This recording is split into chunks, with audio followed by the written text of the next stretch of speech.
একজন নিম্নমানের জান্নাতি, মানে সবচেয়ে শেষের দিকে যারা জান্নাতে যাবে, তাদের সাথেই দুজন করে হুরুন ঈন, আহাল পরিবার তো আছেই, গিলমান, পানপাত্র নিয়ে চারপাশে ঘোরাফেরা করবে।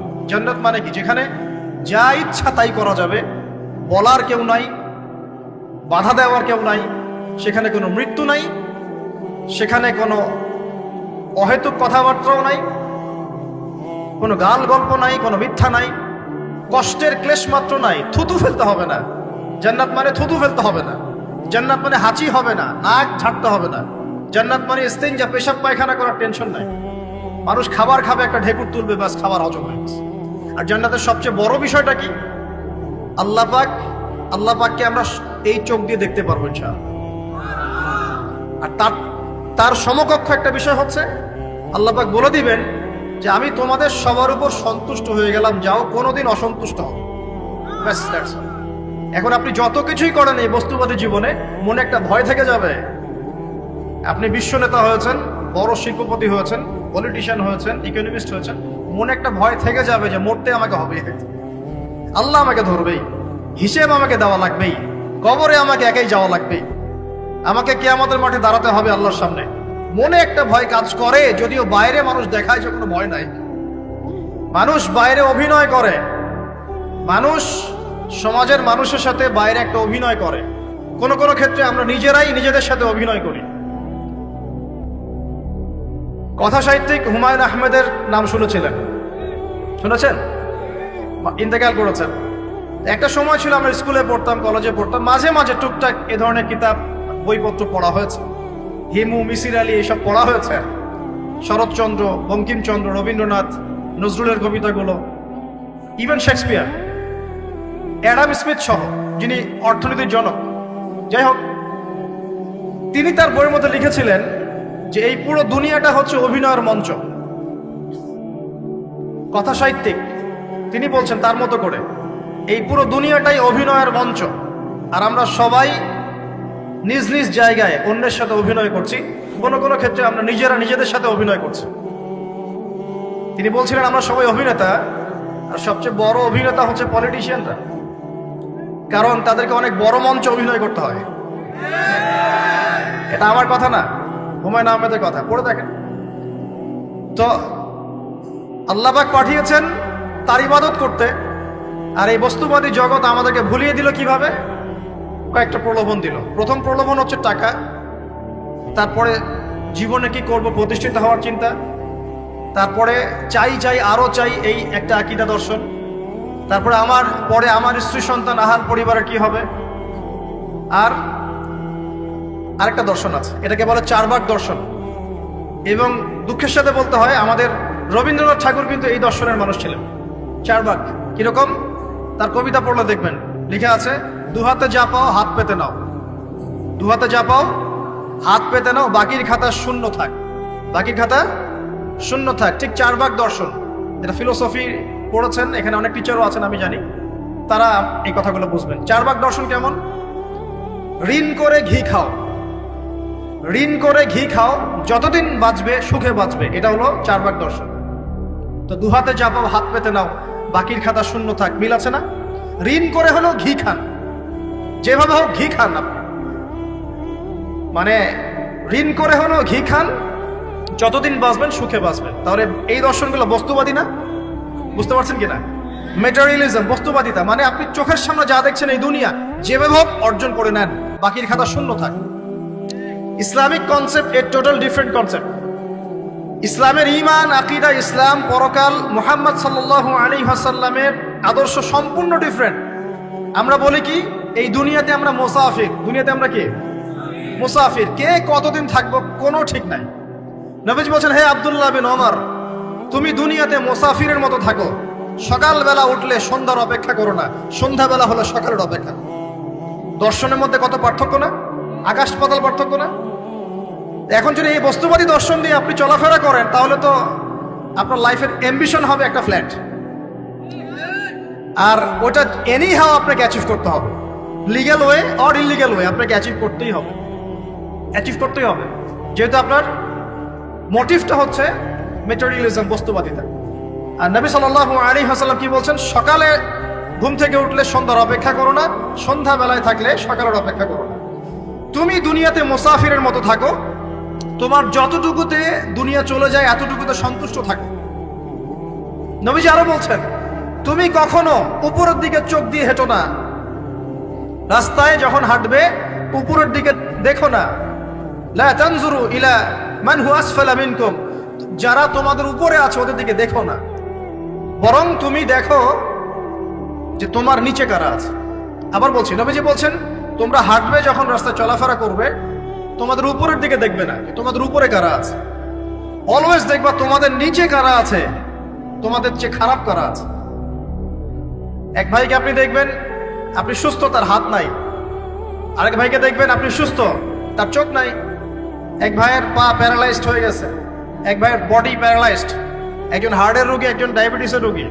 আপনি সুস্থ আছেন, অথচ ওই ব্যক্তির অনেক টাকা পয়সা আছে, আপনার নাই। এখানে কে ধনী বলেন দেখি, আপনি না সে? আপনার সুস্থতা আছে। আরেক ভাইয়ের অনেক বড় বড় ফ্ল্যাটস, কিন্তু আপনার এতটুকু নাই, ছোট্ট একটা বাসা।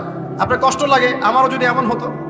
ওই বাসায় গিয়ে দেখলেন যে ইন্টারনালি সে ব্যক্তি সুখে নাই, তার পরিবারে অশান্তি, হৃদ্যতা ভালোবাসার বন্ধন নাই, আপনার পরিবারে আছে। একটা রিক্সাওয়ালা সারাদিন রিক্সা চালিয়ে 500-1000 টাকা আর্ন করে বাসায় চলে গেল, গিয়ে বাসা আলু ভর্তা, ডিম ভাজা, ডাল দিয়ে ভাত খাচ্ছে, সুখে আছে দিব্যি, বউয়ের সাথে গল্প করছে, চাঁদ দেখছে।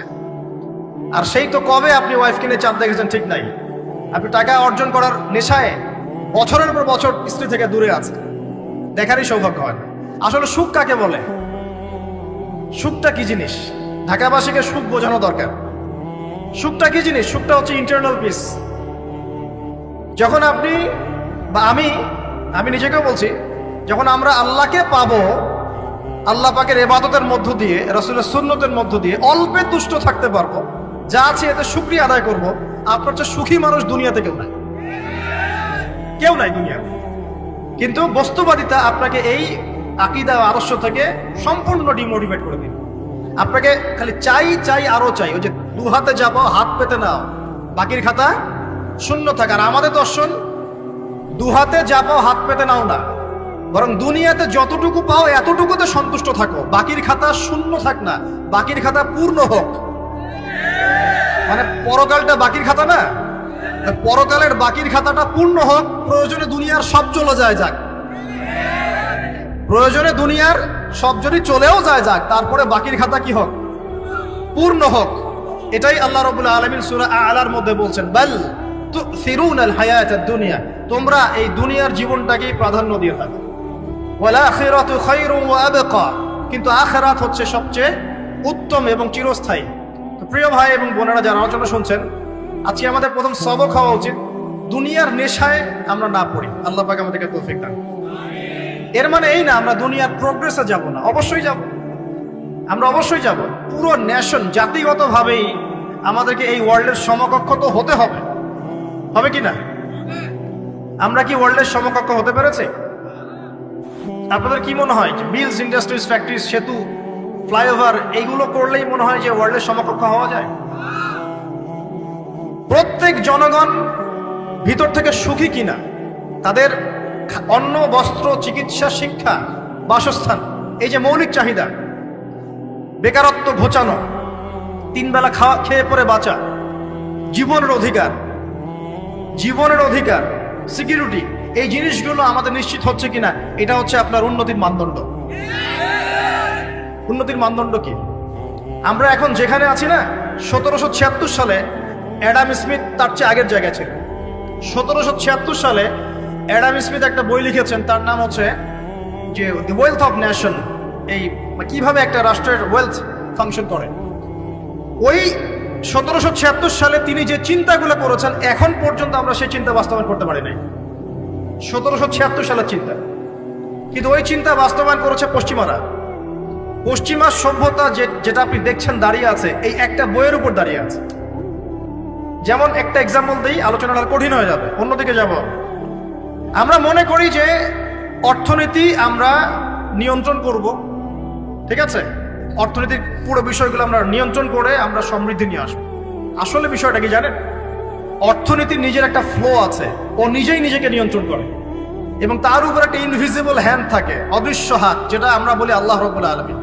আল্লাহ রাব্বুল আলামিন এই পুরো অর্থনীতিকে নিয়ন্ত্রণ করে। আমরা যখন সেটাকে ইন্টারফেয়ার করতে যাব তখন ইকোনমি কলাপস করে যাবে। এই যে করছে কলাপস। আরো ব্যাপার আছে, শুধু ব্যবসা, অর্থনীতি, এক্সপোর্ট ইম্পোর্ট এগুলোকে তিনি জাতির মানদণ্ড বলতেন না। তিনি বলতেন যতক্ষণ পর্যন্ত জাতির প্রত্যেক ব্যক্তির মধ্যে এথিক্স না আসবে, নীতি যতক্ষণ পর্যন্ত না আসবে আপনি করাপশন থামাতে পারবেন। তাই হয়েছে না? শুধু ব্যবসা না, আদর্শ কতটুকু আছে। এই যে আপনি দেখছেন বিভিন্ন জায়গায় ভেজাল খাবার খাওয়াচ্ছে, ওদের কি টাকার অভাব আছে? ওদের টাকার কিন্তু অভাব নাই। নেম ফ্রেমের কোনো ঘাটতি আছে? এস্টাবলিশড বিজনেস, তাহলে কেন আপনাকে ভেজাল খাওয়াবে? কারণ তার মধ্যে এথিক্স নাই, নীতি নাই। এই জন্য জাতির প্রত্যেক সদস্যকে, মানে প্রত্যেক জনগণের প্রত্যেককেই আগে নীতিগত শিক্ষা দেওয়া উচিত। আর এই কাজটাই করে ইসলাম। বলে সুবহানাল্লাহ। এই এথিক্স এবং নীতি শেখায় কে? ইসলাম। ইসলামের চেয়ে সার্বজনীন ভাবে এবং যুগোপযোগী ভাবে কেউই এথিক্স শেখাতে পারবে না। কাগজে কলমে অনেকে অনেক কথা বলতে পারে, প্র্যাকটিক্যালি শেখাবে কে? ইসলাম। এখন বলতে পারেন তাহলে মুসলিমদের মধ্যে দুর্নীতি কেন, মুসলিমদের মধ্যে কেন এই সমস্যাগুলো হয়? উত্তর একটাই, ওই যে স্যার বলে গেলেন, আমি বিভিন্ন ওয়াজে যে এক এক জায়গায় এক এক কথা বলে। উত্তরটা কি? উত্তরটা হচ্ছে যে কোরআন এবং সুন্নাহর সঠিক যে শিক্ষাটা আছে, এই শিক্ষাটা আমরা অনেকেই বাস্তবায়ন করতে পারছি না। এটা আমাদের ব্যর্থতা। এটা কাদের ব্যর্থতা? এটা আমাদের ব্যর্থ। এখানে আমাদের ব্যক্তির স্বার্থ থাকতে পারে, এখানে আমার জ্ঞানের স্বল্পতা থাকতে পারে, আমার ভিতরে অহংকার থাকতে পারে, বা আমি অল্প শিক্ষিত হতে পারি, এবং এমন হতে পারে আমার জ্ঞানটা যুগোপযোগী না। ইসলামিক জ্ঞান আমার মধ্যে আছে, কিন্তু কিভাবে এই জ্ঞান দিয়ে ওয়ার্ল্ডকে ডিল করবো এই জ্ঞানটা আমার মধ্যে নাই। এই কারণে আমরা হয়তোবা ইসলাম, কোরআন সুন্নাহ হাতে থাকার পরেও এই সমস্যাগুলো ফেস করছি। প্রথম সমস্যা হচ্ছে বস্তুবাদিতা। আল্লাহ পাক আমাদের সবাইকে, যারা আলোচনা শুনছে, দুনিয়ার প্রেমিক হওয়া থেকে বাঁচাক বলি আমি। দুনিয়ার প্রেমিক না, প্রেমিক হবো কার?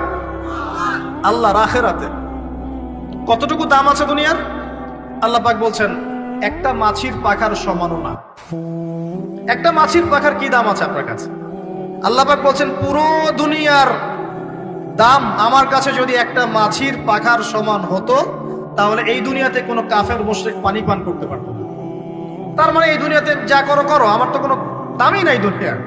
কালকেই তো আমি দুনিয়া ধ্বংস করব। আর ওই যে দুই জাতির কথা বললাম, জিন এবং মানব জাতি, আপনারা সূরা আর রহমান পড়বেন।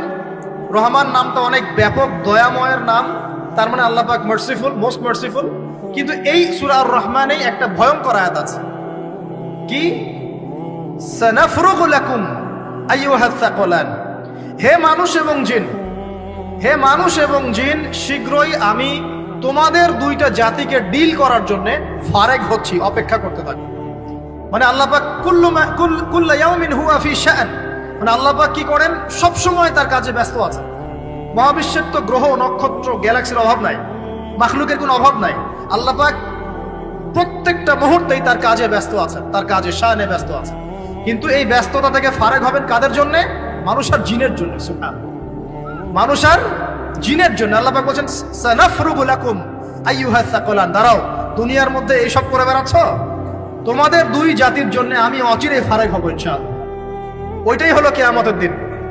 যদি ওই দিনটা আমরা মাথায় রেখে চলি, ইনশাআল্লাহ আমরা কেউ বস্তুবাদী হব না ইনশাআল্লাহ। আল্লাহ পাক আমাদের সবাইকে দুনিয়া মুসাফিরের মতো থাকার তৌফিক দান করুন। আমরা উন্নতি করব, অবশ্যই অগ্রগতি করব, আমরা সবকিছুই করব, কিন্তু দুনিয়ার পূজায় ডুবে যাব না। এটা একটা বড় চ্যালেঞ্জ। মানে মধ্যমপন্থী থাকতে হবে, না একদম গোলালু মার্কা আর না চরমপন্থী, মাঝামাঝি থাকার চেষ্টা করতে হবে। আল্লাহ তৌফিক দান করবেন। ঢাকাবাসীর জন্য এর চেয়ে বড় কোনো নসিহত হতে পারে না। ঢাকার মতো যত মানে সিটিজ, মেগা সিটিজ আছে সারা ওয়ার্ল্ডে, তাদের জন্য এটাই প্রথম নসিহত, বস্তুবাদিতা ত্যাগ করতে হবে। বস্তুবাদিতা। আল্লাহ পাক আমাদের সবাইকে বাকির খাতা পূর্ণ করার তৌফিক দান করুন। এখন একটা লক্ষ্য পেলাম, কি জন্য দুনিয়া এসেছি? আল্লাহর ইবাদত করার জন্য। এখন অনেকে ভুল বুঝে প্রশ্ন করতে পারে, তাদের জ্ঞানের স্বল্পতা। আমি ওদেরকে দোষারোপ করবো না, কারণ আমাদের শিক্ষার সমস্যা আছে। আমরা তো সবার মাঝে ইসলামিক সার্বজনীন শিক্ষা দিতে পারছি না। এই কারণে অনেকে প্রশ্ন করতে পারে, তাহলে কি সারা জীবন আল্লাহ বিল্লাহি করতে হবে? আমি কি সারা জীবন তাসবিহ, তাহলিল, জিকির, আজকার, নামাজি পড়ে বেড়াবো? তাহলে এটা হলো তার ভুল বুঝ। এই আয়াত সম্পর্কে ভুল ব্যাখ্যা। সঠিক ব্যাখ্যাটা কি? সঠিক ব্যাখ্যা হচ্ছে সূরা হাশরের 7 নম্বর আয়াত। কত নম্বর? সূরা হাশর 7 নম্বর আয়াত। আল্লাহ পাক বলছেন ওয়ামা আতাকুমুর রাসূলু ফাখুযুহু, রাসূলুল্লাহ সাল্লাল্লাহু আলাইহি ওয়াসাল্লাম তোমাদেরকে যা যা দিয়েছেন সব নিয়ে নাও। ওয়ামা নাহাকুম আনহু ফান্তাহু, রাসূল যা থেকে বিরত থাকতে বলেছেন সমস্ত বিষয় থেকে দূরে থাকো। এখন এই আয়াতটাকে সামনে রেখে কোরআন সুন্নাহকে যদি আমরা ঘাঁটি, আমরা দেখব রাসূলুল্লাহ সাল্লাল্লাহু আলাইহি ওয়াসাল্লাম পেশাব পায়খানা ইস্তেনজা করা থেকে শুরু করে রাষ্ট্র চালানো পর্যন্ত প্রতিটা কাজের হেদায়েত দিয়ে গেছেন। আলহামদুলিল্লাহ, এটা কেউ মানি বা না মানি দিয়ে গেছেন, এটা বিশ্বাস করতে হবে। আমল করতে পারি বা না পারি, নবী দিয়ে গেছেন, বিশ্বাস করতে হবে। দলিল চাচ্ছেন, আপনি সহিহ বুখারী খোলেন, মুসলিম খোলেন, তিরমিজি, নাসাই, আবু দাউদ এগুলো খোলেন, দেখবেন আপনি ইস্তেনজা করবেন কিভাবে, বসবেন কিভাবে, ঢোকার সময় কোন পা দিয়ে ঢুকবেন, বের হওয়ার সময় কোন পা দিয়ে বের হবেন, ইস্তেনজা করার সময় কথা বলতে পারবেন কিনা, কতটুকু বলতে পারবেন, গোসল কেমন করে করবেন, ওযু কিভাবে করবেন, আপনি আগে কি পা থেকে শুরু করবেন নাকি হাত থেকে শুরু করবেন, কিভাবে নামাজ পড়বেন, আগে গিয়ে কি সাজদা করবেন নাকি ইকামত হবে, আজান হবে, আল্লাহু আকবার তাকবীর দিবেন, কিভাবে নামাজ শেষে বের হয়ে আপনি ব্যবসায় চলে যাবেন, কিভাবে আপনি ব্যবসা করবেন, কিভাবে চাকরি বাকরি করবেন, সমাজের মানুষের সাথে মেলামেশা করবেন, মানুষকে দিনের দাওয়াত দিবেন, ইভেন কিভাবে আপনাকে যদি আল্লাহ ক্ষমতা দেন আপনি কিভাবে সোসাইটি মেনটেন করবেন, সমাজ এবং রাষ্ট্র মেনটেন করবেন, প্রতিটা হেদায়েত খুঁটিনাটি কোরআন এবং সুন্নাহ দিয়েছে আমাদেরকে। এই বিশ্বাস আগে রাখতে হবে। এই বিশ্বাস না রাখলে কেউ মুসলিম হতে পারবে না। I am very sorry to say, এই বিশ্বাস না করলে কেউ মুসলিম হতে পারবে না। আগে বিশ্বাস, তারপরে কাজ করতে পারেন কিনা সেটা পরের ইস্যু। এবং আমি বলে দিচ্ছি, এই যুগে আপনি 100% পারবেন না। সিম্পল, এই যুগে আপনি 100% পারবেন না, এটা স্বাভাবিক। কারণ এই পুরো বিশ্বটা তো ইসলামাইজড না। পুরো বিশ্ব কি ইসলামাইজড? বরং পুরো বিশ্বটা কুফরের উপর আছে। কিসের উপর আছে? পুরো ওয়ার্ল্ডটাই কুফরের উপর আছে, পুরো ওয়ার্ল্ডটাই। একটা এক্সাম্পল দিয়ে আমি প্রমাণ করতে পারি, একটা এক্সাম্পল খালি। আল্লাহ পাক বলছে সূরা মুলক, রাতের বেলা পড়তে হয় না সূরা মুলক? রাতের বেলা সূরা মুলক পড়তে হয়, যে পড়বে তার কবরের আযাব হবে না ইনশাআল্লাহ। কবরের আযাব থেকে আল্লাহ পাক তাকে বাঁচাবেন ইনশাআল্লাহ। সূরা মুলক তেলাওয়াত করতে হবে রাতের বেলা। এই সূরার প্রথম আয়াতে আল্লাহ বলেছেন তাবারাকাল্লাযী, বরকতময় সেই আল্লাহ, বিয়াদিহিল মুলক, যার হাতে পুরো মহাবিশ্বের ক্ষমতা। কার ক্ষমতা? তাবারাকাল্লাযী বিয়াদিহিল মুলক, বরকতময় সেই আল্লাহ যার হাতে পুরো মহাবিশ্বের ক্ষমতা, সার্বভৌমত্ব। ক্ষমতার বাংলা কি বলতে পারি আমরা?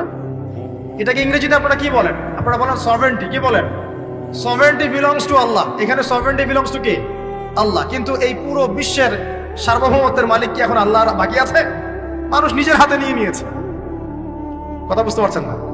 পুরো বিশ্বে আল্লাহর সার্বভৌমত্ব চলে এখন, মানুষের সার্বভৌমত্ব চলে এখন। তো পুরো ওয়ার্ল্ডটাই কুফরের উপর আছে না? বিশ্বটাই কুফরের উপর। এখন বাদ দেন, এই ওয়ার্ল্ডে আপনি 100% ইসলাম ডিল করতে পারবেন না, সিম্পল। কিন্তু আগে বিশ্বাস করেন যে একদম টয়লেট থেকে শুরু করে আসমান পর্যন্ত সবকিছুই হেদায়েত কোথায় আছে, কোরআন শুনে আছে কি নাই? এখন মানতে পারি না, সেটা আলাদা ইস্যু। কেউ বিশ্বাস করেছে, মানতে পারে না, আল্লাহ তাকে মাফ করে দিবে ইনশাআল্লাহ। বিশ্বাস করেছি, মানতে পারিনি, আল্লাহ মানে বিশ্বাস করেছি, আমল করতে পারি নাই, হে আল্লাহ আমল করতে গিয়েছি, প্রতিবন্ধকতা পেয়েছি, সমাজ এমন ছিল না, বিশ্ব এমন ছিল না, আমি পারি নাই, আল্লাহ মাফ করে দাও। ইনশাআল্লাহ আল্লাহ মাফ করে দিবে ইনশাআল্লাহ। কারণ আল্লাহ পাক বলেছেন, কারো আমল নামায় যদি শিরকের পাপ না থাকে, যে কোনো গুনাহ আল্লাহ যাকে ইচ্ছা মাফ করে দিবে। আমল নামায় এখানে শিরকের পাপ রাখা যাবে না, যে কোনো গুনাহ আল্লাহ যাকে ইচ্ছা মাফ করতে পারেন। বুঝাচ্ছি, মনে করেন একজন জেনা করেছেন, আল্লাহ মাফ করুন। ওই জেনাকার ব্যক্তি যদি বিনা তওবাতেও মারা যায়, তওবা করে নাই, বিনা তওবাতেও মারা যায়, কাল কিয়ামতের মাঠে আল্লাহ পাক তাকেও মাফ করতে পারেন। আল্লাহু আকবার। কিন্তু একজন ব্যক্তি শিরক করেছে, তওবা না করে মারা গেছে, আল্লাহ তাকে মাফ করবে। এখন শিরকের পাপ ছাড়া যে কোনো পাপ আল্লাহ মাফ করবেন ইনশাআল্লাহ। সো আগে আকীদা পোষণ করি যে হ্যাঁ, কোরআন সুন্নাহয় সবকিছুর সমাধান আছে আলহামদুলিল্লাহ। এখন আমি আমল করতে গিয়ে হয়তো পারছি না, এখন আমার বিশ্বাস চলমান বিশ্বের সাথে সাংঘর্ষিক হচ্ছে, এবং এই বিশ্বাসকে দমিয়ে দেওয়ার জন্য কি করা হচ্ছে? এই বস্তুবাদিতার মতো আদর্শগুলো আপনার সামনে তোলা হচ্ছে। এখানে উত্তরটা কি? এখানে উত্তরটা হচ্ছে, দেখুন, ইবাদত মানে শুধুমাত্র নামাজ, রোজা, হজ, যাকাত নয়। ইবাদত মানে শুধুমাত্র নামাজ, রোজা, হজ, যাকাত নয়, বরং আমার জীবনের প্রতিটা সেক্টরই ইবাদত বলে কাউন্ট হবে যদি আমি সেই কাজটাকে নবীর সুন্নাত অনুযায়ী করতে পারি। আমার কথা কি বুঝতে পারছেন? এই হলো ব্যাখ্যা, ওয়ামা খালাকতুল জিন্না ওয়াল ইনসা ইল্লা লিয়াবুদুন। আমি জিন আর মানুষকে শুধু আমার ইবাদত করার জন্যই সৃষ্টি করেছি। আপনার ইস্তেঞ্জা করাটা ইবাদত। সুবহানাল্লাহ। আমার ইস্তেঞ্জা করা কার প্রয়োজন? আমার না ইসলামের, না আল্লাহ পাকের? নাউজুবিল্লাহ। ইস্তেঞ্জা কার জন্য করি? আমার প্রয়োজন। আমাকে এখন ইস্তেঞ্জা করতে হবে, কষ্ট দিচ্ছে আমাকে। খাবার খাবেন, কার জন্য খাচ্ছেন? আমার জন্য নয় কি? আমার জন্য। আপনি ব্যবসা করছেন, কার জন্য? আমার জন্য, আমার স্ত্রী সন্তান, আমার পরিবারের জন্য। আপনি সমাজ চালাচ্ছেন কার জন্য? আপনার জনগণের জন্য। এখানে স্বার্থ কার? মানুষের না আল্লাহ? আমার স্বার্থ, আমার স্বার্থে আমি এই সব কাজগুলো করব, নবীর সুন্নাহ অনুযায়ী করব, তাহলে দুনিয়াবি কাজগুলোতেও আল্লাহ পাক নেকি দিয়ে দিবেন ইনশাআল্লাহ। কেমন দুনিয়াবি কাজ? স্ত্রী সহবাস করা, স্ত্রীর সাথে ভালোবাসা, প্রণয় বিনিময় করা। আপনি স্ত্রীর দিকে তাকিয়েছেন, নেকি হয়েছে। স্ত্রীর হাতটা ধরেছেন, নেকি হয়েছে। স্ত্রীকে আদর করেছেন, নেকি হয়েছে। তার মুখের মধ্যে ভাত তুলে দিয়েছেন, নেকি হয়েছে। আপনার ছেলেকে আদর করে কোলে নিয়েছেন, নেকি হয়েছে। মা ছেলেকে দুধ পান করাচ্ছে, নেকি হচ্ছে। আপনি ভাইকে 5টা টাকা দিয়ে সহযোগিতা করলেন, নেকি হচ্ছে। একজন এসে বসতে পারছে না, জায়গা ছেড়ে দিলেন, নেকি হচ্ছে। ইভেন রাস্তায় হাঁটছেন, এক মুসলিম ভাইয়ের সাথে সাক্ষাৎ হলো, সালাম দিলেন, মুচকি হাসি দিলেন, নেকি হয়ে গেল। তাহলে আমরা কিভাবে বলতে পারি যে ইসলাম কি শুধু নামাজ, রোজা, হজ জায়গাতেই স্বীকৃতি দেয়, এগুলো করতেই দুনিয়াতে আসছি, নাকি সব কাজই ইবাদত? আমার আলোচনা কি কঠিন হয়ে যাচ্ছে? আমাদের জীবনের প্রতিটা কাজই ইবাদত, যদি সেটা রাসূল সাল্লাল্লাহু আলাইহি ওয়াসাল্লামের সুন্নাহ মতো করা হয়। 3টা জিনিস খেয়াল রাখতে হবে। কয়টা জিনিস ভাই? এক, সেই ইবাদত হতে হবে আল্লাহর সন্তুষ্টির জন্য। এই যে আমি স্ত্রীর মুখে ভাত তুলে দিচ্ছি, তার কাছ থেকে কিছু পাওয়ার আশায় নয়, আমি দিচ্ছি আল্লাহর সন্তুষ্টির জন্য। আমি যে একজন মুসলিম ভাইকে হাসি মুখে সাক্ষাৎ করলাম, ও আমাকে ভালো বলবে, পরে আমাকে হেল্প করবে, এমন এই জন্য নয়, আল্লাহ পাক সন্তুষ্ট হবেন তাই। আমি নামাজে দাঁড়িয়েছি, লোকে আমাকে ভালো বলবে এই জন্য দাঁড়াই নাই। দাঁড়িয়েছি কেন? যাতে আল্লাহ আমাকে কালকে আমাদের মাঠে বাঁচাবে। আমি দাড়ি ছেড়ে দিয়েছি কেন? মানুষ আমাকে হুজুর বলবে তাই, এই জন্য নয়। বরং আল্লাহর রাসূলের সুন্নাত জীবিত করেছি, ইনশাআল্লাহ আমি 50 জন শহীদ সাহাবীর নেকি পাবো ইনশাআল্লাহ। কেন আমি টাকনুর নিচে কাপড় পরছি না? কারণ কি মানুষ আমাকে বলবে নতুন ফ্যাশন? না, আমি এই কারণে পড়ছি যাতে রাসূল সাল্লাল্লাহু আলাইহি ওয়াসাল্লাম কালকে আমাদের মাঠে এই সুন্নাহর উপর আমল করার জন্য আমার পক্ষে সুপারিশ করে। আমার ইবাদত, আমার পর্দা, আমার পরিবার, আমার ব্যবসা, আমার অর্থনীতি, আমার পলিটিক্স সবকিছু আল্লাহর জন্য করব, এই একটা হলো মূলনীতি ইবাদত কবুল হওয়ার। 1, 2, সেই আমলটা হতে হবে রাসূলের সুন্নাহ মোতাবেক, অন্য কোনো পদ্ধতিতে নয়। মনে করেন আমি একজন খুব বড় বুজুর্গ হয়ে গেছি, নাউজুবিল্লাহ। আমরা এত বড় বুজুর্গ হয়ে যাই নাই, যে টাইটেলগুলো আপনারা দেন এগুলোর কোনো প্রয়োজনও নাই। এখন একজন বড় বুজুর্গ এসে যদি আপনাকে কোনো ইবাদতের পদ্ধতি শিখিয়ে দেয়, এই পদ্ধতিতে ইবাদত করা অনেক ভালো হবে, কিন্তু ওই পদ্ধতির সাথে রাসূলের এবং সাহাবীদের পদ্ধতির কোনো মিল নাই। মুখরোচক মনে হলো, দেখতে সুন্দর মনে হলো, এবং অনেক মানুষ তা করছে, এরকম দলিল থাকলেও সেই কাজটা করা যাবে না। কারণ কি? কারণ সেই কাজটা রাসূল সাল্লাল্লাহু আলাইহি ওয়াসাল্লামের সুন্নাহ মাফিক হয়নি। আল্লাহ রাসূল করেন নাই, সাহাবীরা করেন নাই, বাস আমি করব। ইমামরাও করেন নাই, পরবর্তী জেনারেশনের কেউই করেন নাই। এখন যত ভালো টাটকা মজা লাগুক, দেখতে সুন্দর লাগুক, বহু মানুষ করছে, এইসব দলিলে ইসলাম টিকবে না। আল্লাহ পাক বোঝার তৌফিক দান করুন। 1 নম্বর শর্ত আল্লাহর সন্তুষ্টির জন্য হতে হবে। 2 নম্বর রাসূলের পদ্ধতিতে হতে হবে। 3 নম্বর খুব ডিফিকাল্ট, 3 নম্বরটা বেশি ডিফিকাল্ট। প্রথম 2টা পার হয়ে গেলেও 3 নম্বরে গিয়ে আমরা আটকে যাচ্ছি আর কি। বলবো? রাগটা করবেন না তো? 3 নম্বর হচ্ছে রিজিক হালাল হতে হবে। রিজিক হালাল হতে হবে। পশ্চিমের আদলে গড়া এই পুরো বিশ্বের বেশিরভাগ মানুষের রিজিক এখন হারাম। কেন হারাম? কারণ কোনো না কোনো ভাবে আমরা সুদের সাথে সম্পৃক্ত হয়ে যাচ্ছি, কোনো না কোনো ভাবে। আর নবীজি অনেক আগেই বলেছিলেন, 1400 বছর আগে, যে একটা জামানা তোমাদের সামনে আসবে, যে মানুষ সুদ খেতে চাইবে না তার গায়েও সুদের ছিটাফাটা গিয়ে লাগবে। লাগছে কিনা? এখন আপনি খেতে চাইবেন না, আপনাকে মেসেজ পাঠিয়ে দেওয়া হবে আপনার অ্যাকাউন্টে এত টাকায় যোগ হয়েছে। কি করবেন এখন? টাকাটা আপনি সুদের টাকা। সুদের টাকা মানে কি? 1 দিরহাম যে ব্যক্তি সুদ খেয়েছে, সে যেন 36টা মেয়ের সাথে জেনার পাপ করেছে। সহিহ বুখারীর হাদিস, একদম অকাট্য, সহিহ, সনদ সহিহ, এমন না জয়ীফ জাল, এমন নয়। এক দিরহাম যে ব্যক্তি সুদ খেয়েছে সে যেন 36 বার জেনা করলো, নবী সাল্লাল্লাহু আলাইহি ওয়াসাল্লাম বলেছেন। আর এই হাদিস তো আপনারা জানেন যে সুদের পাপের 73টা শাখা আছে। নিচের শাখা হচ্ছে মায়ের সাথে জেনা করা, মাকে বিয়ে করা, আর উপরের শাখা হচ্ছে আল্লাহ এবং তার রাসূলের সাথে যুদ্ধ করা। এগুলো অবলীলায় করছি আমরা। আর নবীজি বলছেন 4 শ্রেণীকে আমি অভিশাপ দিয়ে গেলাম। আল্লাহর নবী অভিশাপ দিয়ে গেলেন মানে সে জাহান্নামে যাবে, কোনো অবস্থাতেই জান্নাতে যাবে না। ইল্লা মা শা আল্লাহ, 1 যে সুদ খায়, 2 যে সুদ দেয়, 3 সাক্ষী থাকে, 4 লিখে রাখে। এখন বলেন এই সিস্টেমের বাইরে কতজন মানুষ আছে? এর বাইরে আবার আছে যাকাত না দেয়া, সম্পদ হারাম হয়ে যাচ্ছে। এর উপর আবার আছে ঘুষ যা না দিলে অনেক সময় চাকরি বাকরি হয় না। আর আস্তে আস্তে এগুলো আমরা ট্রেডিশন বানিয়ে নিয়েছি। এক সময় আমরা, শোনেন, এটাকে বলা হয় নিউট্রালাইজেশন, মানে স্বাভাবিকীকরণ। খুব কঠিন টার্ম বলে ফেলছি মনে কিছু কিছু। যেমন আগে ধর্ষণ হলে আমরা খুবই সোচ্চার ছিলাম এবং সারা এলাকা ফেটে যেত, এত বড় কথা। কেউ মাপে কম দিলে, ধরা পড়লে চক্ষু লজ্জায় সে সমাজে চলতে পারতো না। কেউ চুরি করলে চক্ষু লজ্জায় বের হতে পারতো না। আস্তে আস্তে আস্তে আস্তে আস্তে আস্তে এই যে মাপে কম দেয়া বলেন, সুদ বলেন, জেনা বলেন, আস্তে আস্তে পাপগুলোকে আমরা নিউট্রালাইজেশন করে ফেলেছি, নিউট্রালাইজ হয়ে গেছে। হ্যাঁ, দর্শন ডেইলি 4-5টা হয়, সুদ সবাই খায়, আমিও খাই। জেনা তো সবাই করে, বয়ফ্রেন্ড গার্লফ্রেন্ড ফ্রি মিক্সিং আছে, আমি করলে সমস্যা কি? ওর তো 4টা, আমার তো মাত্র 1টা। ওর চেয়ে আমি ভালো। ওর 5টা বয়ফ্রেন্ড, আমার তো 1টা। ওর 4টা গার্লফ্রেন্ড, আমার তো 1টা। আমি তো ভালো। আমার ছেলে খুব ভালো, শুধু মাঝে মাঝে একটু ড্রিঙ্কস করে, ব্যাপারটা এরকম আর কি। তো এই যে পাপকে নিউট্রালাইজেশন করা হচ্ছে আস্তে আস্তে, স্বাভাবিকীকরণ। এই ফ্লোতে আমরা মোটামুটি সবাই পড়ে গিয়ে এখন রিজিক হারাম হয়ে যাচ্ছে। ঘুষ দিতে হয় না, চাকরি হবে না। আবার দেখেন, জাকাত না দেওয়ার মধ্য দিয়ে রিজিক হারাম করে ফেলছি, সুদ খাওয়ার মধ্য দিয়ে করছি, ঘুষ নেওয়ার মধ্য দিয়ে করছি, কোনো কোনো ক্ষেত্রে করাপশন, অন্যের সম্পদ আত্মসাতের মধ্য দিয়ে করছি।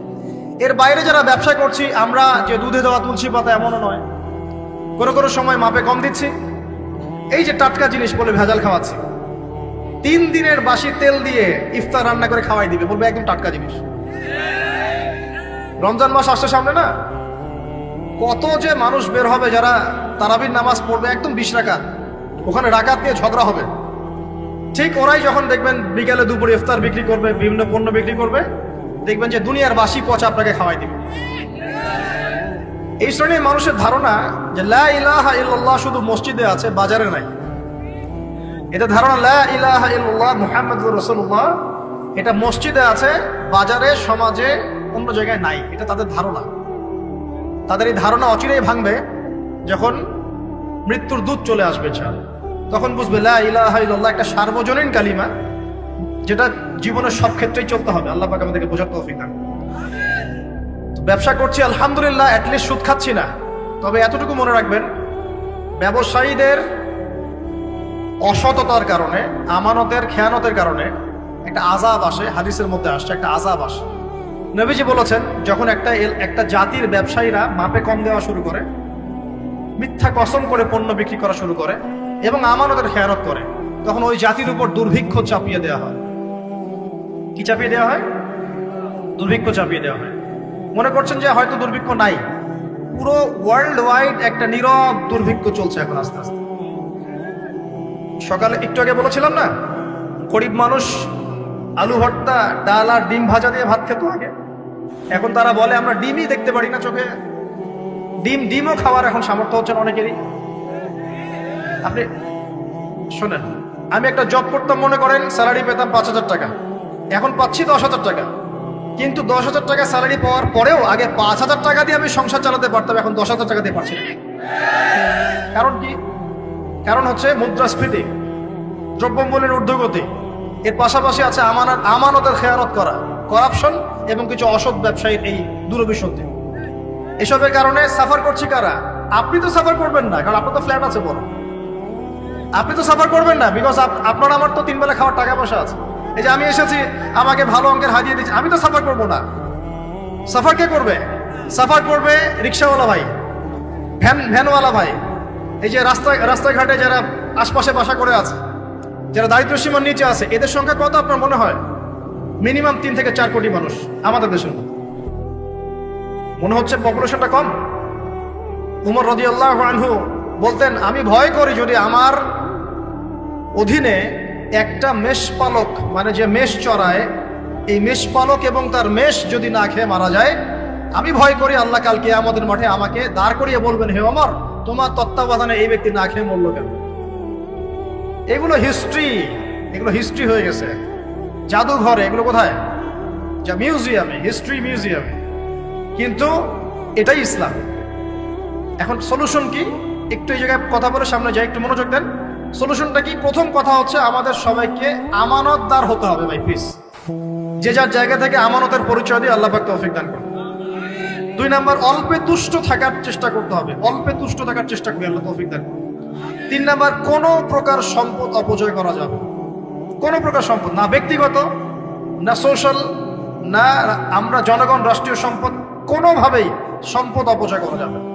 আমরা প্রচুর অপচয় করি, প্রচুর। আমরা জনগণরাই করি।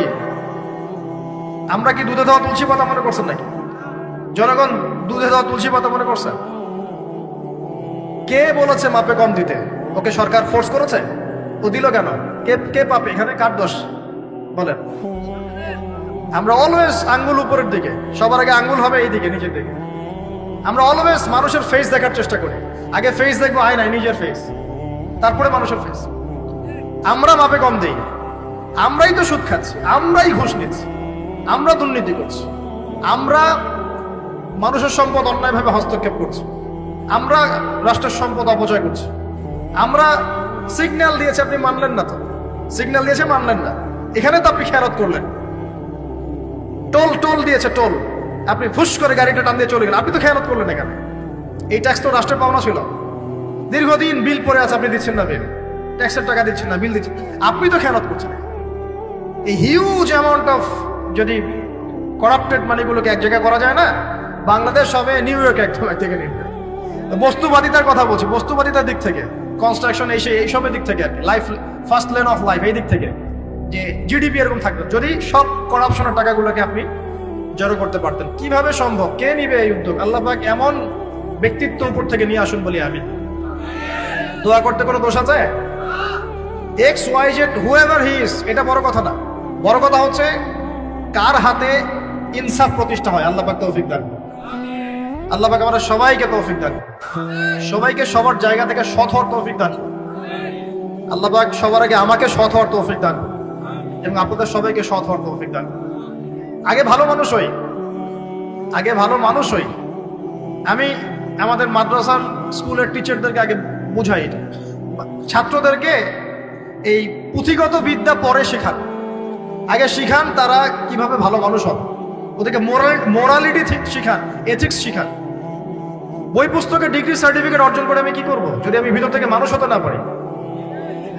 অনেক ডিগ্রি আছে আমার, কিন্তু আমি তো হিংসা করি মানুষকে, আমি আত্মহংকারে ভোগী, আমি অন্যের উন্নতি দেখতে পারি না, আমি মিথ্যা বলছি, প্রতারণা করছি, তাহলে আমি তো ভিতর থেকে পুঁথিগত বিদ্যায় দক্ষ হয়ে আল্লাহর কাছে পার পাবো না। বাবা, আল্লাহ পাক আমাদের সবাইকে ভিতর থেকে ভালো হওয়ার তৌফিক দান করুন বলি আমি।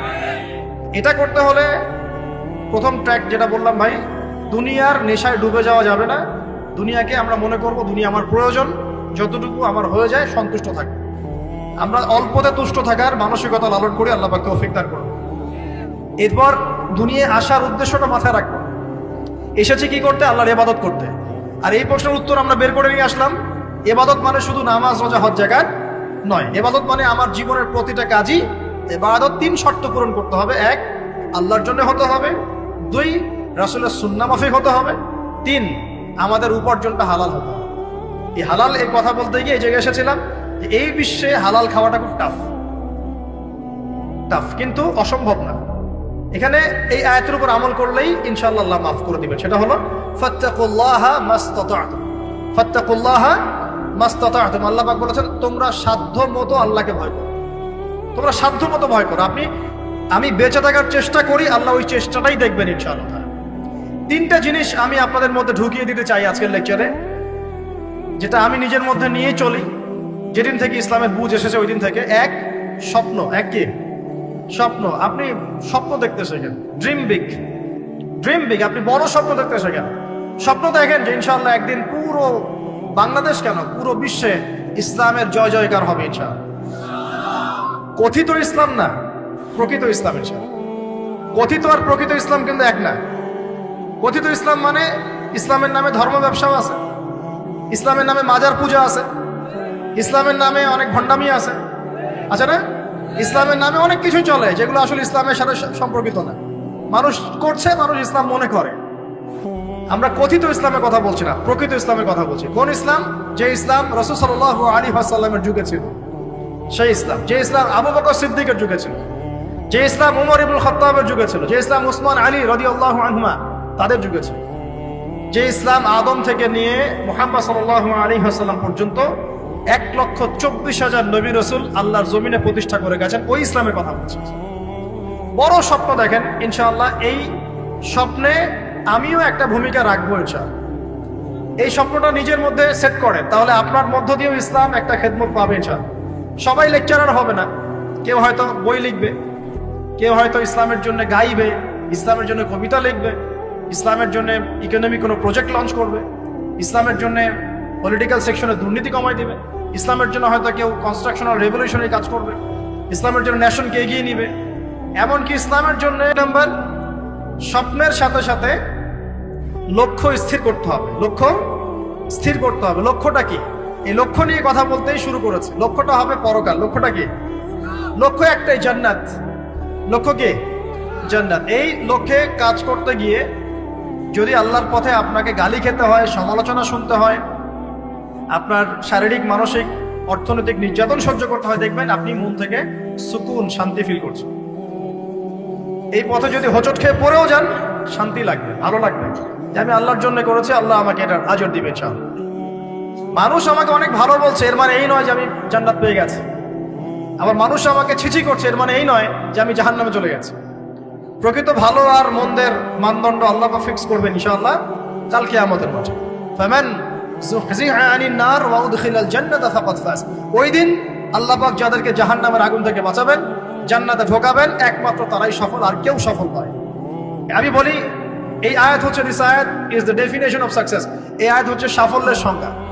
এই যে সাফল্য সাফল্য বলি আমরা, বাবা তোমাকে সফল হতে হবে, মা তোমাকে সফল হতে হবে, হ্যাঁ, what is the definition of success? আপনারা কি মনে করেন সাফল্যের সংজ্ঞা কি? দিস আয়াত, এই আয়াত সূরা আলে ইমরান ভার্স নাম্বার 185, 185 নম্বর আয়াত সূরা আলে ইমরান। এই আয়াতটা হচ্ছে দ্য ডেফিনেশন অফ সাকসেস, সাফল্যের সংজ্ঞা। ফামান যুহজিহা আনিন নার ওয়া উদখিলাল জান্নাতা ফাকাদ ফাজ। যাকে জাহান্নামের আগুন থেকে কাল কিয়ামতের মাঠে বাঁচানো হবে এবং জান্নাতে ঢুকিয়ে দেওয়া হবে, বাস সে ব্যক্তি সফল, আর কেউ সফল। এই বিশ্বে বহু বড় বড় মানুষ চলে গেছে, ফেরাউন এবং নমরুদ, আবু জেহেল, আবু লাহাব, উতবা, সাইবা, মঙ্গলরা চলে গেছে, আলেকজান্ডার দ্য গ্রেট এর আমল ছিল, হ্যাঁ, কত বড় বড় হিস্ট্রি চলছে। রোমকরা ছিল, গ্রিকরা ছিল, পার্সিয়ানরা ছিল, ছিল না? সভ্যতা পড়েছেন তো এগুলো, হিস্ট্রিগুলো। চাইনিজদের সভ্যতা ছিল, রাশিয়ান কন্টিনেন্ট ছিল, কত বড় বড় সভ্যতা পৃথিবী থেকে চলে গেছে। এগুলো তো আমরা জানি। আর যেগুলো কোরআন বলেছে, নূহের জাতি, আদ, সামুদ, মাদিয়ান, কওমে লূত, কত জাতি পৃথিবী থেকে চলে গেছে। আমরা তো শেষের দিকে আছি। মানে আমাদের আর কিয়ামতের মাঝখানে ডিস্টেন্স হচ্ছে আসর থেকে মাগরিব পর্যন্ত সময়। এই উম্মত এবং কিয়ামতের মাঝখানে ডিস্টেন্স হচ্ছে আসরের নামাজ থেকে মাগরিব পর্যন্ত সময়। নবীজি বলছেন এরকম, এই আঙ্গুল থেকে এই আঙ্গুল যেমন দূরত্ব, আমার আর কিয়ামতের মাঝখানে এতটুকু দূরত্ব। হিস্ট্রি তো শেষ, আমরা শেষের দিকে আছি। শেষের দিকে আসবে দাজ্জাল, ইয়াজুজ মাজুজ, ঈসা ইবনে মারইয়াম, ইমামুল মাহদি। আস্তে আস্তে ইসলামী খেলাফা রিস্টোর হবে, মানুষ আবার খারাপ হবে, ওদের সামনে কিয়ামত হবে। That's all. পশ্চিম দিক থেকে সূর্য উঠবে, এগুলো বাকি আছে। আর ভূমিকম্প কিছু, ভূমিকম্পের বছর, বড় বড় কিছু প্রাকৃতিক বিপর্যয় বাকি আছে। এখন হিস্ট্রি ঘেটে দেখেন, এরা তো চলে গেছে হিস্ট্রি থেকে। এই ব্যক্তিত্বরা কেউই সফল হবে না যদি কাল কিয়ামতের মাঠে জাহান্নাম থেকে বাঁচতে না পারে। বলেন এই বিশ্বের সবচেয়ে বড় নেতার নাম কি? আপনার কি মত বলেন দেখি। না, আমি ওই সেন্সে বলছি না। এখনকার বিশ্বের সবচেয়ে বড় পরাশক্তির নেতাকে বলেন। বাইডেন। এক্স্যাক্টলি। আমার মতে পুতিন, আমার মতে কি এ ব্যক্তি সফল হতে পারবে না যদি কাল কিয়ামতের মাঠে জাহান্নাম থেকে বাঁচতে না পারে। তার কাছে এখন সবকিছু আছে, অনেক কিছু আছে। এই ব্যক্তি সফল হতে পারবে না যদি কাল কিয়ামতের মাঠে জাহান্নাম থেকে বাঁচতে না পারে। যদি সে কাল কিয়ামতের মাঠে জাহান্নাম থেকে বাঁচতে পারে, জান্নাতে যেতে পারে, সে সফল ইনশাআল্লাহ। আমি একটা এক্সাম্পল দিচ্ছি। রাসূল সাল্লাল্লাহু আলাইহি ওয়াসাল্লাম বলেছেন, সবচেয়ে সুখী মানুষটাকে, পৃথিবীর সবচেয়ে সুখী মানুষটাকে কাল কিয়ামতের মাঠে আল্লাহ পাক এক মুহূর্ত সময়ের জন্য জাহান্নামে ঢুকাই দেবে। কতটুকু সময়? এক মুহূর্ত। আল্লাহ পাক জানেন কতটুকু সময়। এরপর তাকে বের করে বলবেন, দুনিয়াতে সুখে ছিলা? সে বলবে, আল্লাহ সুখ কি জিনিস আমি জানি না, সুখ কাকে বলে আমি জানি না, সুখ কি আমি সেটা জানি না। আল্লাহ সুখ কাকে বলে আমি সেটা জানি না। আর এই পৃথিবীর সবচাইতে নির্যাতিত, নিপীড়িত এবং দুঃখ ক্লেশে ভরা মানুষটাকে আল্লাহ পাক এই এক মুহূর্তের জন্য জান্নাতে ঢুকিয়ে দিয়ে বের করে নিয়ে আসবে। বলবেন যে দুনিয়াতে দুঃখে ছিলা, কষ্টে ছিলা? এই ব্যক্তি বলবে, আল্লাহ কষ্ট কি জিনিস আমি জানি না, কষ্ট কাকে বলে আমি কষ্টের সংজ্ঞাই জানি না। এই ব্যক্তির তাকদিরে কি হবে পরে? এই ব্যক্তি জান্নাতের আরাফ নামক জায়গায় দাঁড়িয়ে থাকবে, চেহারাটা ঘুরিয়ে দেওয়া হবে জাহান্নামীদের দিকে। সে বলবে যে আল্লাহ চেহারাটা খালি আমাকে জান্নাতের দিকে ঘুরায় দাও, আমি জান্নাতে যেতে চাচ্ছি না, খালি চেহারাটা ঘুরায় দাও, বাস এনাফ। আল্লাহ বলবেন আর কিছু চাবো না? তো না, আর কিছু চাবো না। ঠিক আছে, চেহারা ঘুরাই দিও। এবার চেহারা জান্নাতের দিকে ঘুরে আসে, জান্নাতের ঘ্রাণ, জান্নাতের নেয়ামতের স্নিগ্ধতা সব পাচ্ছে সে। এবার বলছে আল্লাহ শুধু দরজার কাছে নিয়ে যেয়ে রেখে দাও, ঢুকতে চাবো না। আল্লাহ বলবেন যে এইবার কথা দিয়ে কথা রাখবা? ঠিক আছে, জান্নাতের দরজার সামনে গিয়ে রেখে দাও। ও বেচারা দরজা ধরে দাঁড়ায় আছে, চিন্তা করবে, ও ভাববে, ওই সময় সে ভাববে, হাদিসে এত স্পেসিফিকলি আসছে, সে ভাববে আর কিভাবে আল্লাহকে বলবো, আল্লাহ তো এতদূর পর্যন্ত নিয়ে আসলেন। এরপর বলবে যে জাস্ট একটু উকি দিব, আল্লাহ খালি একটু উকি দিতে, ঢোকানোর দরকার না, খালি উকি দিব। আল্লাহ পাক বলবেন, দেখো আদম সন্তান তোমরা কিন্তু কথা খুব কম রাখো, আদম সন্তান তোমরা কথা দিয়ে কথা রাখতে পারো। ওই যে আদম আলাইহিস সালামকে বলা হয়েছিল না, ওয়ালা তাকরাবা হাযিহি শাজারা, তোমরা গাছের কাছে যেও না, তাও তারা গাছের কাছে চলে গেলেন। তোমরা কথা দিয়ে কথা রাখো না। এবার উকি দিয়ে সে বলবে, আল্লাহ এতদূর যখন নিয়ে আসছো, আল্লাহ আমাকে আর এখান থেকে দূরে ঠেলে দিও না, আমাকে ঢুকাই দাও আল্লাহ জান্নাতে। আল্লাহ পাক তাকে জান্নাতে ঢুকাই দিবেন এবং এই দুনিয়ার চাইতে 10 গুণ বড় জান্নাত তাকে দিবেন ইনশাআল্লাহ। তাহলে আমরা বুঝতে পারলাম যে দুনিয়ার বাস্তবতা কি আর আসল প্রকৃত সাফল্য কাকে বলে। আরেকটা কথা বলি, এক ব্যক্তিকে জাহান্নামের শাস্তি দেওয়া হবে বছরের পর বছর, অনেক বছর, অনেক বছর। কত বছর আল্লাহ ভালো জানেন, কারণ জাহান্নামের উপর থেকে ছেড়ে দেওয়ার পরে জাহান্নামের তলায় গিয়ে পৌঁছাতেই মানে কত হাজার হাজার বছর পার হয়ে যাবে মানুষ জানে না। এত গভীর জাহান্নাম, এত গভীর। আমরা তো এখন নাসাকে ইলাহ বানিয়ে নিয়েছি, নাসা যা বলে তাই বিশ্বাস করি। ও বলে মঙ্গলে পানি আছে, আমরা বলি হ্যাঁ পানি আছে। ও বলে চাঁদে এই আছে, আমরা বলি হ্যাঁ সেই আছে। নাসা যদি এখন বলে জাহান্নাম নামে একটা জায়গা আছে, কালকে দেখবেন সব মানুষ বিশ্বাস করছে জাহান্নাম নামে একটা জায়গা আছে। এটা হলো যে সায়েন্সকে আমরা এখন উপাস্য বানাচ্ছি, এটা একটা শিরক, এটা আধুনিক শিরক। আধুনিক আরো শিরক আছে, আল্লাহর হালালকে হারাম করা, আল্লাহর হারামকে হালাল করে দেওয়া। ওইদিকে আমি যাচ্ছি না। এখন পড়তে পড়তে পড়তে একটা জায়গা তাকে দাঁড় করিয়ে দেওয়া হবে, আযাব দেওয়া হবে, আযাব দেওয়া হবে, আযাব দেওয়া হবে। এক পর্যায়ে সে চিৎকার করতে থাকবে, ইয়া মান্নান ইয়া হান্নান, ইয়া মান্নান ইয়া হান্নান। এভাবে চিৎকার করতে করতে, এগুলো আল্লাহ পাকের নাম। এগুলো কি আল্লাহ পাকের নাম। আল্লাহ পাক বলবেন, দেখো জাহান্নামের অতল গভীরে কোন আমার বান্দা আমাকে ডাকছে, কি হাজত তার, নিয়ে আসো। ওকে জিজ্ঞাসা করা হবে কি প্রয়োজন। সে শাস্তির অভিযোগ করবে, শাস্তির অভিযোগ করে তাকে বলবে যে আমার এই শাস্তি আমি সহ্য করতে পারছি না, আল্লাহ আমাকে এইটা দাও সেটা দাও, আমাকে, আমি যেখানে থাকি সে থাকার জায়গাটা ভালো না, আমি যেখানে বসি বসার জায়গা ভালো না, এরকম অনেক কথা বলতে থাকবে। আল্লাহ পাক তখন তার গুনাহগুলোকে স্মরণ করাবেন, মানে তার এই অবস্থা কেন হলো এটা স্মরণ করাবেন। এবার সে ব্যক্তি পিছনে ফিরে, তাকে আবার পাঠিয়ে দেওয়া হবে, যাও পিছনে ফিরে যাও। তো যেতে যেতে সে তাকাবে পিছনে ফিরে, বারবার তাকাবে আর বলবে, আল্লাহ তোমার রহমতে আমাকে একবার সেখান থেকে তুমি বের করে নিয়ে আসছো, আল্লাহ দ্বিতীয়বার আমাকে সেখানে পাঠাও। আমি তোমার রহমতের আশা রাখি যে তুমি আমাকে মাফ করে দিবা। আল্লাহ পাক বলবেন, আমার রহমতের ওসিলায় সে আমার কাছে চেয়েছে, যাও আমি তাকে মাফ করে দিলাম। জাহান্নাম থেকে বের করেও আল্লাহ পাক অনেক মানুষকে কি করবেন, জান্নাতে দিবেন ইনশাআল্লাহ। একজন ব্যক্তির কথা আসছে 99টা খুন করেছে, তওবা করার সুযোগ আছে কিনা খুঁজতে গিয়েছে। এক আবেদ যে ইবাদত করে, আলেম না আবেদ, সে বলেছে কোনো মাফ নাই, ওকেও হত্যা করে 100 পূর্ণ করেছে।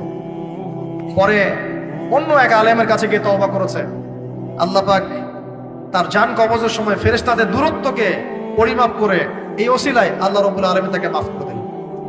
আরেক ব্যক্তিকে মাফ করেছেন আল্লাহ রাব্বুল আলামিন, যে তার সন্তানদেরকে বলেছিল আমি মারা গেলে আমার লাশটাকে পুড়িয়ে ফেলবা, অর্ধেক ছাই বাতাসে ভাসিয়ে দিবা, অর্ধেক ছাই সাগরে ভাসিয়ে দিবা, বাতাসে উড়িয়ে দিবা, সাগরে ভাসিয়ে দিবা। আল্লাহ পাক ছাই জড়ো করেছেন, করে বলেছেন কেন করেছো এই কাজ? সে বলবে মিন খাশিয়াতিকা ইয়া রাব্বি, হে আল্লাহ তোমার ভয়ে কাজ করেছিলাম, আর তুমি খুব ভালো করে জানো হে আল্লাহ আমি তোমার ভয় করেছি না অন্য কোনো কারণে করেছি। আল্লাহ পাক তাকে বলবেন যাও আমি তোমাকে মাফ করে দিলাম। এক নারীর কথা আসছে, ব্যভিচারী মহিলা, জিনা করে, পতিতা মহিলা, একটা কুকুরকে পানি পান করিয়েছে, আল্লাহ তাকে মাফ করে দিয়েছে। আর একজন লোকের কথা আসছে যে তার বন্ধুকে এতটুকু বলেছিল, একজন ব্যক্তি তার বন্ধুকে এতটুকু বলেছিল যে আল্লাহ তোকে কোনোদিন মাফ করবে না, আল্লাহ তোকে কোনোদিন মাফ করবে না। এরকম কথা কিন্তু আমরা অনেকে বলে ফেলি। আল্লাহ পাক মৌতের পরে এই দুই ব্যক্তিকেই ডাকবেন, কিয়ামতের মাঠে ডাকবেন, এটা বারজাগে হয়েছে। বলবেন আমার রহমত নিয়ে কথা বলার ইখতিয়ার তোমাকে কে দিয়েছে? আমি কাকে মাফ করব কাকে করব না এই কথা বলার ইখতিয়ার তোমাকে কে দিয়েছে?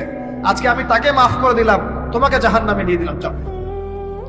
অতএব আল্লাহ রাব্বুল আলামিনের এই বিশাল রহমত আমরা পাবো আশাবাদী ইনশাআল্লাহ।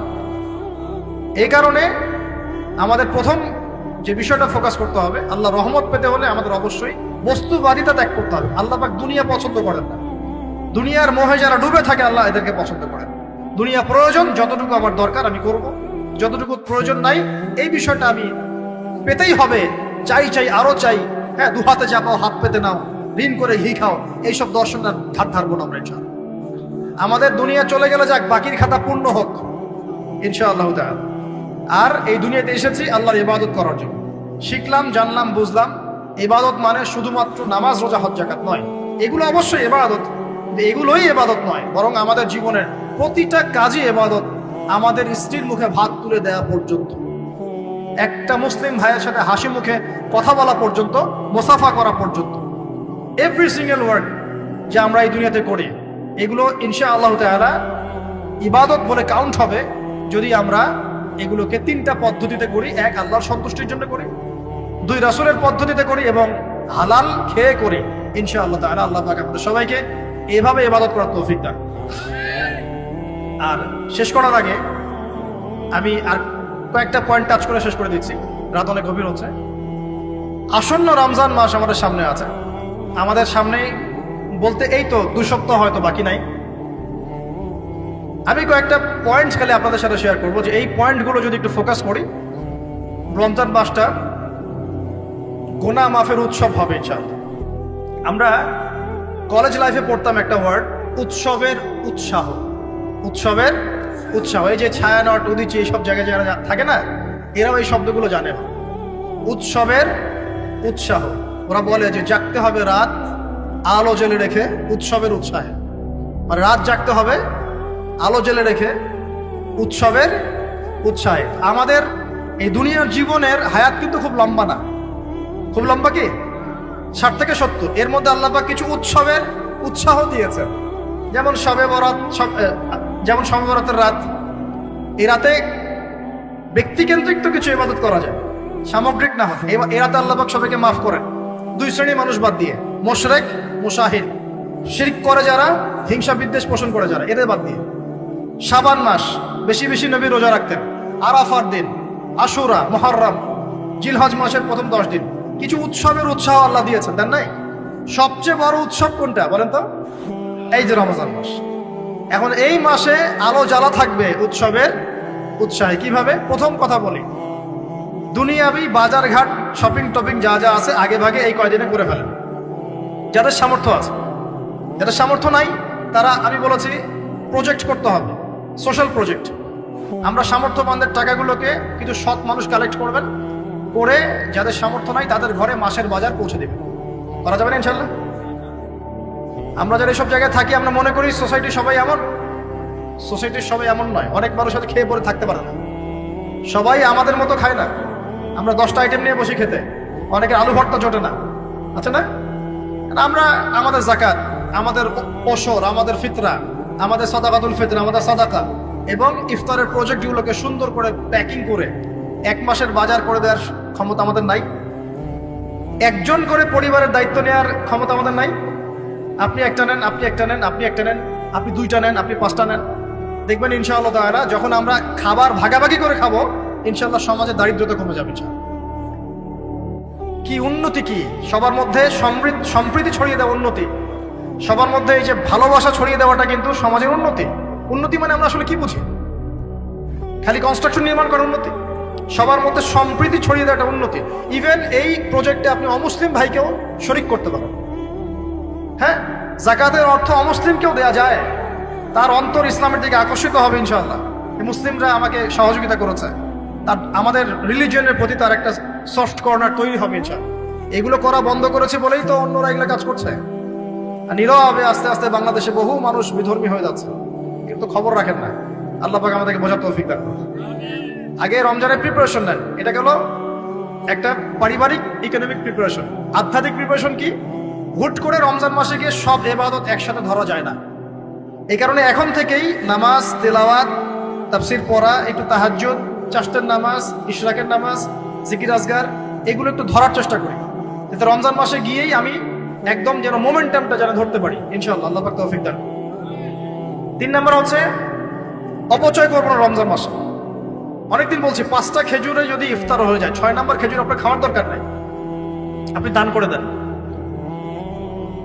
2টো জামা দিয়ে ঈদ হয়ে যাচ্ছে, 4টা জামা কেনার দরকার নাই, বাকি 2টো দান করে দেন।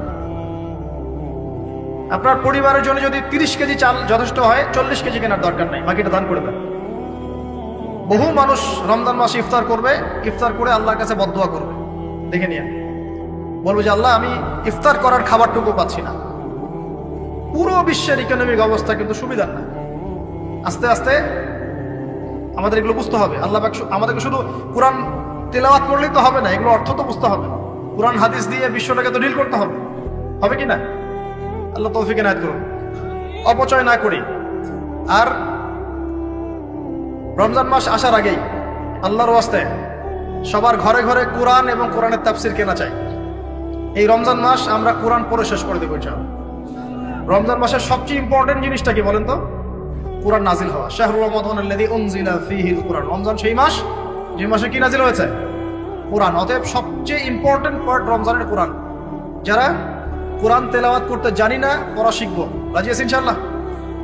রমজান মাসের পুরো 30 দিন আমরা কোরআন তেলাওয়াত করা শিখবো ইনশাআল্লাহ। স্থানীয় ইমাম থাকতে পারেন, টিচার থাকতে পারেন, অনলাইনে শিখতে পারেন, অফলাইন কোর্স করতে পারেন, যেভাবে হোক আপনাকে শিখতে হবে। এর পাশাপাশি যারা হাফেজ এবং আমরা টুকটাক যারা আরবি বুঝি, আমাদের প্রতি নসিহত হচ্ছে রমজান মাসে 30 দিনে প্রতিদিন 1 পারা করে আমরা তাফসীর পড়বো। 30 দিন 30 পারা শেষ ইনশাআল্লাহ। পারা যাবে ইনশাআল্লাহ?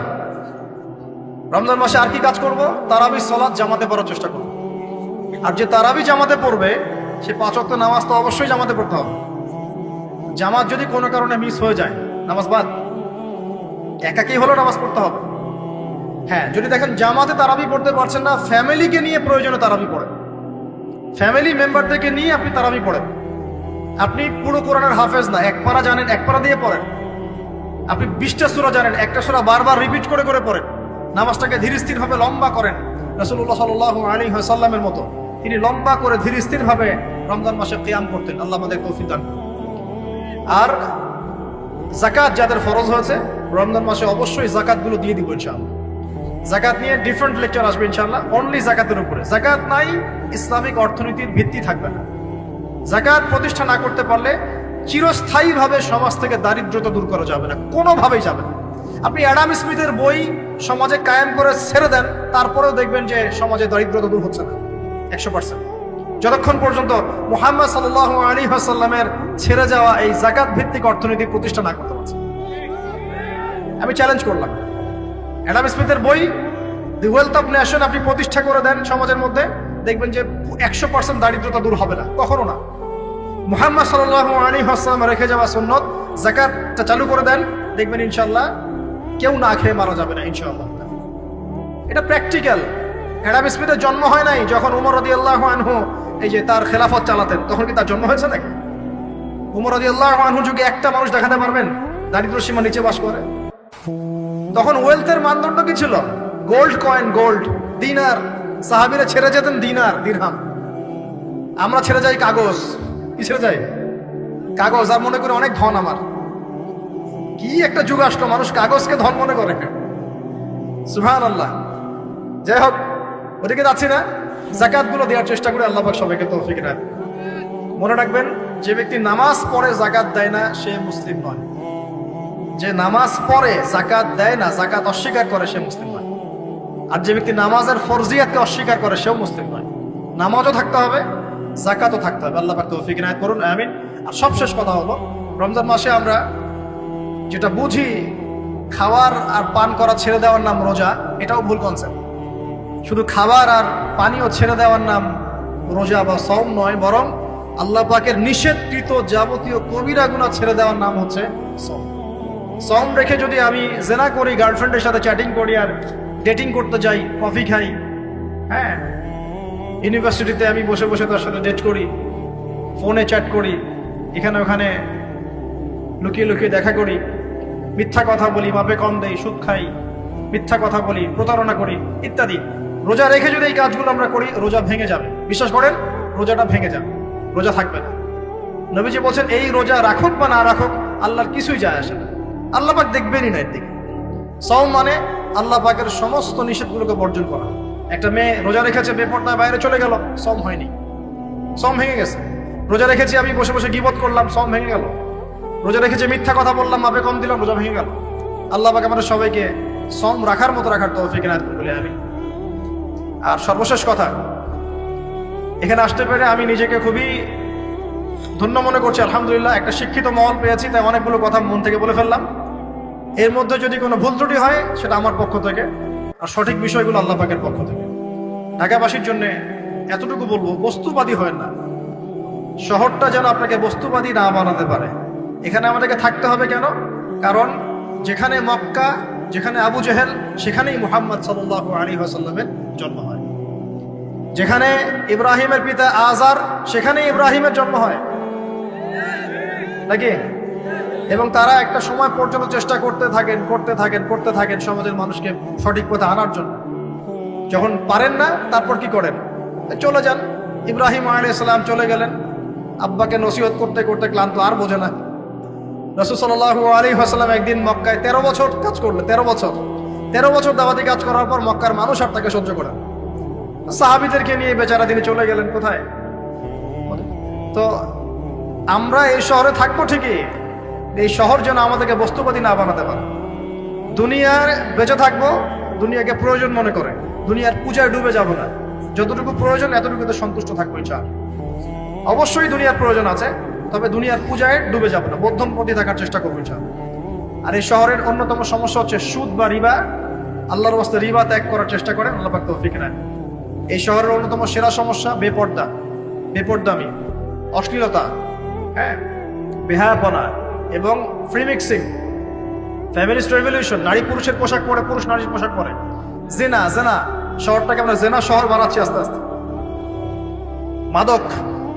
মাদকের ছয়লাভ হচ্ছে, জেনার ছয়লাভ হচ্ছে, প্রতারণা, করাপশন, আমানতদারিতার অভাব, অবিশ্বাস, চতুর্দিকে অবিশ্বাস, কেউ কাউকে বিশ্বাস করতে পারে না। আল্লাহ পাকের কিছু বড় বড় গজব আসার যে কারণগুলো আছে, এই প্রতিটা কারণ অলরেডি আমাদের উপর ওয়াজিব হয়ে গেছে। কিভাবে বাঁচতে পারি? প্রথমত আল্লাহ পাকের কাছে খাস তওবা করতে হবে। আল্লাহ পাক আমাদের সবাইকে খাস তওবা করে দিনে ফিরে আসার তৌফিক দান। 2 নম্বর, আল্লাহর কাছে আমরা ওয়াদা করব, আল্লাহ দুনিয়াতে যতদিন বেঁচে আছি তোমার আদেশ, তোমার নবীর আদেশ মেনে চলবো ইনশাআল্লাহ। আমরা জানি 100% পারবো না, যতটুকু পারি চেষ্টা করবো ইনশাআল্লাহ। আর কি করব? দ্বীনের ইলম অর্জন করার চেষ্টা করবো ইনশাআল্লাহ।